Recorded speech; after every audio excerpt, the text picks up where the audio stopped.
The Silence of Ether, the story of Dr. Edward Langford. The Whisper of Curiosity. Dr. Edward Langford was not born a prodigy, but he was born curious. In the quiet town of Whitbridge, nestled on the southern coast of England, Edward would spend his childhood days watching waves crash against jagged rocks, wondering why the sea never stopped. It wasn't long before he began to ask bigger questions about time, energy, and the invisible forces that move the universe. By the age of 14, Edward had built his first electromagnet, using copper wire stripped from old radios and a car battery scavenged from a local junkyard. His mother, a librarian, encouraged his reading, while his father, a retired naval engineer, helped him understand the science of machinery and movement. These early moments shaped Edward's fascination with the unseen. He would go on to earn a PhD in theoretical physics from Oxford, where his doctoral thesis on temporal distortion in high-gravity fields earned international recognition. Unlike others who sought fame or wealth, Edward craved answers. What if time wasn't fixed? What if consciousness itself could be preserved in quantum fields? These weren't idle questions, they were obsessions. The project that changed everything. In 2034, the British Science Council approached Dr. Langford with a confidential proposal to lead Project Etherium, a government-funded initiative to investigate the possibility of preserving human memory in synthetic spacetime matrices. "I want you to build a bridge," said Minister Helen Graves during their first classified meeting. Not between nations, but between the mind and the void. Project Etherium was to be based in an underground research facility beneath Dartmoor National Park, known as Station Null. Hidden from the public, the facility contained a superconductive quantum mainframe capable of modeling alternate realities using neural input. Edward gathered a team of the best minds, neuroscientists, data theorists, AI engineers, and together they began constructing the Etherium engine, a device that could scan and simulate human brainwaves in real time, mapping consciousness into a stable matrix. For years, the work continued in secret. Test after test, failure after failure. Volunteers reported feelings of drifting or hearing voices that weren't there.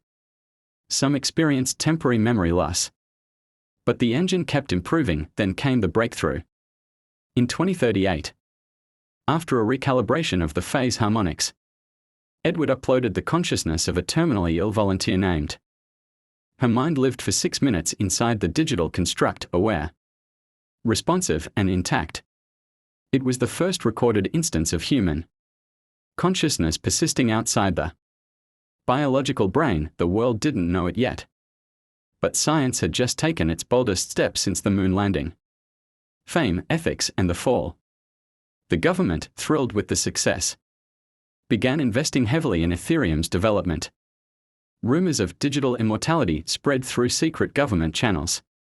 Offers came from military departments, billionaires, and tech corporations. The British Prime Minister was briefed. NASA sent observers, but Edward grew uneasy. He had started this journey for knowledge, not control. One evening, while studying the feedback patterns of the matrix, Edward noticed something alarming, an echo. It was Clara's voice, repeating the same line over and over, "Where am I? Why can't I leave?" It wasn't just data, it was pain. He pulled the plug. He ordered a temporary suspension of all consciousness uploads. But the council overruled him. Project Etherium was no longer his.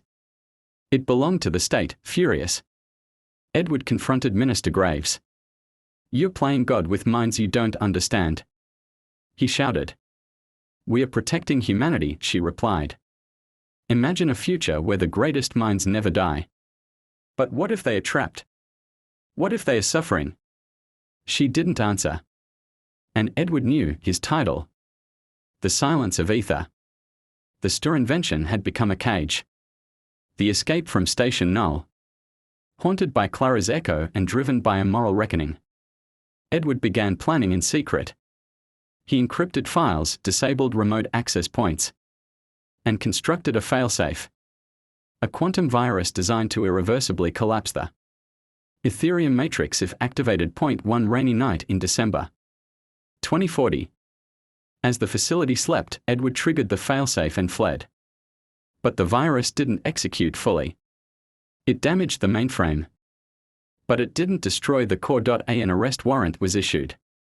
The media was fed a story of terrorist sabotage by a rogue scientist. Edward Langford was branded a traitor. He disappeared. Some say he escaped to France under a false identity. Others claim he was sheltered by a secretive society of ethicist scientists. For years, no one saw him. But Edward had not vanished, he had simply returned to Whitbridge.